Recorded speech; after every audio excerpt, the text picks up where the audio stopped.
The debate में आपका स्वागत है। आज हम बात कर रहे हैं सन फार्मास्यूटिकल इंडस्ट्रीज के नए तिमाही नतीजों पर। और ये नंबर्स कंपनी के भविष्य के बारे में एक बहुत ही दिलचस्प और कह सकते हैं कि एक उलझी हुई कहानी बताते हैं। बिल्कुल। और आज हमारी चर्चा का मतलब सवाल सीधा सा है। क्या सन फार्मा का नई महंगी स्पेशलिटी दवाओं पर जो ये दाव है वो सही साबित हुआ है? क्या ये उनके पुराने भरोसेमंद जेनेरिक बिजनेस में जो गिरावट आ रही है उसकी भरपाई कर पाएगा?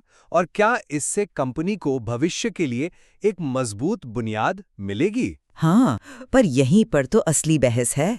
मैं ये पक्ष रखूंगी कि स्पेशलिटी दवाओं की इस चकाचौंध के पीछे कंपनी की जो असली ताकत है, यानी उसका जेनेरिक बिजनेस, वो खासकर अमेरिका में कमजोर हो रहा है और ये भविष्य के लिए एक बहुत बड़ा जोखिम है। और मेरा तर्क ये होगा कि कंपनी बहुत समझदारी से खुद को बदल रही है। ये एक इनोवेशन पर आधारित कंपनी बन रही है जो लंबे समय में सिर्फ बिक्री नहीं बल्कि ऊंचे मुनाफे वाला विकास लाएगी। तो चलिए इन नंबर्स की गहराई में उतरते हैं फिर। देखिए, मेरे हिसाब से तो आंकड़े एक बहुत ही साफ और सफल बदलाव की तरफ इशारा कर रहे हैं। कंपनी के जीएम यानी ग्लोबल इनोवेटिव मेडिसिन, ये वो दवाएं हैं जो कंपनी की अपनी रिसर्च से बनी हैं। उनकी बिक्री 16.4% बढ़कर $313 मिलियन हो गई है। ये कोई मामूली बढ़ोतरी नहीं है। ये दिखाता है कि कंपनी की नई रणनीति काम कर रही है। और सबसे बड़ी एक ऐतिहासिक बात यह है कि इस तिमाही में पहली बार अमेरिका में उनकी इनोवेटिव दवाओं की बिक्री जेनेरिक दवाओं की बिक्री से ज़्यादा हुई है। ये एक मील का पत्थर है। आइल्यूमिया, जो उनकी सोरियासिस की दवा है, अब 35 देशों में बिक रही है और लगातार बढ़ रही है। भारत में भी कारोबार 11% बढ़ा है, जहां वो मार्केट लीडर हैं। और इस पूरी रणनीति को सहारा देने के लिए उनके पास $2.9 बिलियन का नेट कैश है। ये सिर्फ एक सेफ्टी नेट नहीं है, ये एक तरह का हथियार है। मैं आपकी बात का सम्मान करती हूँ, लेकिन मुझे लगता है कि ये कहानी का सिर्फ एक चमकीला पहलू है। अगर हम थोड़ा गहराई में देखें तो चिंताजनक संकेत मिलते हैं। कंपनी का कुल अमेरिकी कारोबार, जो हमेशा से उनका सबसे बड़ा और सबसे मुनाफे वाला बाजार रहा है, वो 4.1% घटकर $496 मिलियन रह गया है। ये गिरावट इसलिए है क्योंकि उनका जेनेरिक बिजनेस दबाव में है। लेनेलेडामाइड यानी लेनेलेडामाइड की बिक्री में कमी आई है। ये रेबलिमिट का जेनेरिक वर्जन है, जो एक ब्लॉकबस्टर कैंसर ड्रग हुआ करती थी।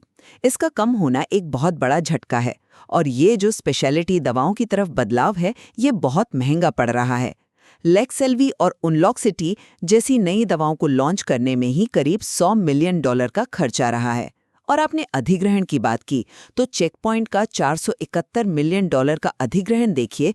इससे बैलेंस शीट पर इंटेंजिबल एसेट्स अमूर्त संपत्ति बहुत बढ़ गई है। आसान भाषा में कहूँ तो कंपनी ने ऐसी चीजें खरीदी हैं जिनकी कोई फिजिकल वैल्यू नहीं है, और इसका रिटर्न मिलेगा या नहीं ये अभी किसी को नहीं पता। तो असल में मुझे ये एक सोची समझी रणनीति से ज्यादा एक पहचान का संकट लगता है। रुकिए, आप इसे पहचान का संकट कह रही हैं, मैं इसे विकास का अगला चरण कहता हूं। आप अमेरिकी कारोबार में 4.1% की कुल गिरावट देख रही हैं, लेकिन मैं उसी बाजार के अंदर एक बहुत बड़ा बदलाव देख रहा हूं।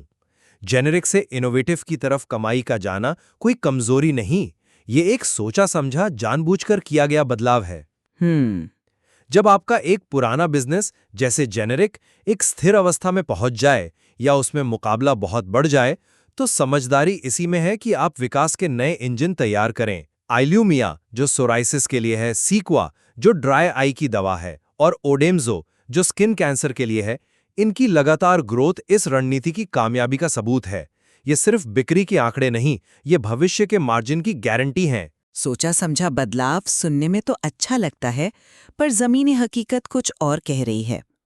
मैं मानती हूँ कि इनोवेटिव दवाएं बढ़ रही हैं, पर हम इस सच को कैसे नज़रअंदाज कर दें कि जेनेरिक बिजनेस, जो दशकों से इस कंपनी की रीढ़ की हड्डी रहा है, वो कमज़ोर हो रहा है। मैनेजमेंट कहता है कि वो दोनों बिजनेस को बढ़ाना चाहते हैं, लेकिन आंकड़े तो यही दिखा रहे हैं कि एक की तरक्की दूसरे की कीमत पर हो रही है। लेनालेटेमाइड की बिक्री में गिरावट सिर्फ एक दवा की कहानी नहीं है, ये इस बात की घंटी है कि अमेरिकी जेनेरिक बाजार कितना बेरहम हो चुका है। तो ये कहना कि ये एक अस्थायी चुनौती है, एक उम्मीद हो सकती है, लेकिन ये एक सच्चाई नहीं है। ये एक मजबूरी का कदम ज्यादा लगता है बजाय एक शानदार रणनीति के। हर बड़े बदलाव के लिए निवेश की जरूरत होती है। चलिए इसी पर बात करते हैं कि इस बदलाव की कीमत क्या है और इसका इनाम क्या हो सकता है। फार्मा इंडस्ट्री में अगर आपको आगे रहना है तो R&D और अधिग्रहण पर पैसा खर्च करना ही पड़ता है। आप चेकपॉइंट के अधिग्रहण को एक खर्चे की तरह देख रही हैं, लेकिन ये भविष्य की एक पूरी प्रोडक्ट लाइन बनाने का हिस्सा है। लेक्सेल्वी, जो फेफड़ों के कैंसर के इलाज से जुड़ी दवा है, उसके लॉन्च पर शुरुआती प्रतिक्रिया बहुत अच्छी रही है। और जैसा मैंने कहा, कंपनी के पास $2.9 बिलियन की नकदी है। ये पैसा बैंक में रखने के लिए नहीं है, ये ऐसे ही साहसिक और रणनीतिक निवेश करने के लिए है, वो भी बिना किसी वित्तीय तनाव के। ये कमजोरी नहीं बल्कि बहुत बड़ी ताकत का संकेत है। मैं मानती हूँ कि निवेश जरूरी है, लेकिन हर निवेश सही नहीं होता। और यहीं पर मेरा सबसे बड़ा सवाल है। चेक पॉइंट का $471 मिलियन का अधिग्रहण और दूसरे इंटेंजिबल एसेट्स, ये सब मिलकर दिखाते हैं कि ये बदलाव कितना महंगा है। और $100 मिलियन सिर्फ 2 नई दवाओं को बाजार में लाने के लिए खर्च करना, ये एक बहुत बड़ी प्रतिबद्धता है, खासकर तब जब लेक्सेल्वी जैसे प्रोडक्ट्स को बाजार में पहले से मौजूद बड़ी कंपनियों से कड़े मुकाबले का सामना करना पड़ेगा। क्या हमें वाकई यकीन है कि इन भारी भरकम निवेशों से वैसा रिटर्न मिलेगा जैसी उम्मीद की जा रही है? मुझे तो ये एक बहुत बड़ा जुआ लगता है। हम एक ऐसे रास्ते पर पैसा लगा रहे हैं जहां सफलता की कोई गारंटी नहीं है, जबकि हमारा स्थापित और मुनाफे वाला बिजनेस कमजोर हो रहा है। मैं इसे जुआ नहीं बल्कि एक कैलकुलेटेड रिस्क कहूंगा। और मुझे लगता है कि हम सिर्फ अमेरिका पर बहुत ज्यादा ध्यान दे रहे हैं, जो पूरी तस्वीर का सिर्फ एक हिस्सा है। चलिए भौगोलिक विविधीकरण पर बात करते हैं, मतलब दुनिया के अलग अलग बाजारों में कंपनी की पकड़ पर। भारत में 11% की शानदार वृद्धि है। हाँ, भारत में तो वो हमेशा से मजबूत रहे हैं। बिल्कुल। उभरते बाजारों में लगभग 11% की बढ़ोतरी है, जो $325 मिलियन तक पहुंच गई है। और बाकी दुनिया में तो 17.7% की असाधारण वृद्धि है। ये आंकड़े दिखाते हैं कि सन फार्मा सिर्फ एक अमेरिकी कंपनी नहीं है, ये एक ग्लोबल पावर हाउस है। और ये मजबूत ग्लोबल नेटवर्क किसी एक बाजार जैसे कि अमेरिका में होने वाले उतार चढ़ाव के जोखिम को काफी हद तक कम कर देता है। अगर एक जगह चुनौती है तो दूसरी जगह मौके है। मैं इन बाजारों में हुई ग्रोथ को बिल्कुल स्वीकार करती हूँ और ये काबिले तारीफ है, लेकिन यहाँ एक व्यावहारिक बात पर ध्यान देना होगा। अमेरिका अभी भी कुल बिक्री का 30% हिस्सा है और ऐतिहासिक रूप से कंपनी के लिए सबसे ज्यादा मुनाफे वाला बाजार रहा है। अब सवाल ये है कि अगर अमेरिकी जेनेरिक कारोबार में गिरावट जारी रहती है तो क्या दूसरे बाजारों की वृद्धि इसकी भरपाई कर पाएगी, खासकर मुनाफे के मामले में?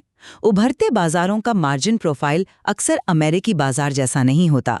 वहां दवाएं कम कीमत पर बिकती हैं, तो हो सकता है कि आपकी कुल बिक्री बढ़ जाए, लेकिन आपका कुल मुनाफा उतना ना बढ़े या शायद घट भी जाए। कहीं ऐसा तो नहीं कि कंपनी ज्यादा तेजी से भाग रही है सिर्फ उसी जगह पे खड़े रहने के लिए? ये एक वाजिब चिंता है, लेकिन भविष्य के मौकों को देखना भी उतना ही जरूरी है। और भविष्य उज्जवल दिख रहा है। कंपनी की पाइपलाइन में बहुत दम है। आइलूमिया के लिए सोराइटिक आर्थराइटिस के संकेत के लिए फाइलिंग की योजना है। अगर ये मंजूर हो जाता है तो ये इस सफल दवा के लिए एक बिल्कुल नया और बड़ा बाजार खोल देगा। और इससे भी बड़ा मौका है सेमाग्लूटाइड में। हाँ, ओजेम्पिक वाला। हाँ, वही एक्टिव इंग्रेडिएंट जो ओजेम्पिक जैसी वजन घटाने वाली बेहद लोकप्रिय दवाओं में इस्तेमाल होता है। अगर सन फार्मा इस बाजार में सफलतापूर्वक उतर पाती है तो ये कंपनी के लिए गेम चेंजर साबित हो सकता है। ये सिर्फ उम्मीदें नहीं हैं, ये ठोस योजनाएं हैं। मैं मानती हूँ कि पाइपलाइन में मौके हैं, पर अनिश्चितताएं भी उतनी ही बड़ी हैं जिन्हें हम नज़रअंदाज नहीं कर सकते। आपने भविष्य की बात की, तो भविष्य के जोखिमों की भी बात होनी चाहिए। उदाहरण के लिए, जैसा कि अर्निंग्स कॉल में भी चर्चा हुई, अमेरिका में दवाओं के आयात पर टैरिफ लगने का खतरा अभी भी बना हुआ है। इस पर बहुत अनिश्चितता है, और अगर ऐसा होता है तो ये सन फार्मा के इनोवेटिव प्रोडक्ट्स पर सीधा असर डालेगा, क्योंकि वो अमेरिका के बाहर बनते हैं। इससे उनका सारा मार्जिन खत्म हो सकता है। और जहां तक सेमाग्लूटाइड का सवाल है, उस बाजार में मुकाबला बहुत ही भयानक होगा। वहां उन्हें नोवो नॉर्डिस्क और इलाई लिली जैसे दिग्गजों का सामना करना पड़ेगा। सफलता की कोई गारंटी नहीं है। तो भविष्य के इन संभावित पुरस्कारों के लिए कंपनी आज बहुत ही वास्तविक और मौजूदा जोखिम उठा रही है। देखिए, आज की चर्चा से ये तो साफ है कि सन फार्मा एक बहुत बड़े और अहम रणनीतिक बदलाव के दौर से गुजर रही है। मेरे नज़रिए से इनोवेटिव दवाओं में प्रभावशाली वृद्धि, मजबूत अंतर्राष्ट्रीय प्रदर्शन और एक ठोस बैलेंस शीट, ये सब मिलकर यही दिखाते हैं कि कंपनी भविष्य के लिए खुद को सफलतापूर्वक तैयार कर रही है। जेनेरिक कारोबार में चुनौतियां हैं, मैं इससे इनकार नहीं करता, लेकिन वो इस बड़े और सकारात्मक बदलाव का एक हिस्सा मात्र है, न कि पूरी कहानी। और मैं कहूंगी कि इनोवेशन की दिशा में हुई प्रगति सराहनीय है, लेकिन हमें अमेरिकी जेनेरिक कारोबार में आई गिरावट और स्पेशलिटी दवाओं से जुड़े भारी निवेश और जोखिमों को कम नहीं आंकना चाहिए। कंपनी एक दोराहे पर खड़ी है। ये देखना अभी बाकी है कि क्या ये नया रास्ता वास्तव में स्थायी और लाभदायक विकास की ओर ले जाएगा, या ये उस मूल आधार को ही कमजोर कर देगा जिसने इसे दशकों तक सफलता दिलाई है। ये एक साहसिक कदम है, लेकिन साहसिक कदमों में हमेशा जोखिम होता है। बिल्कुल।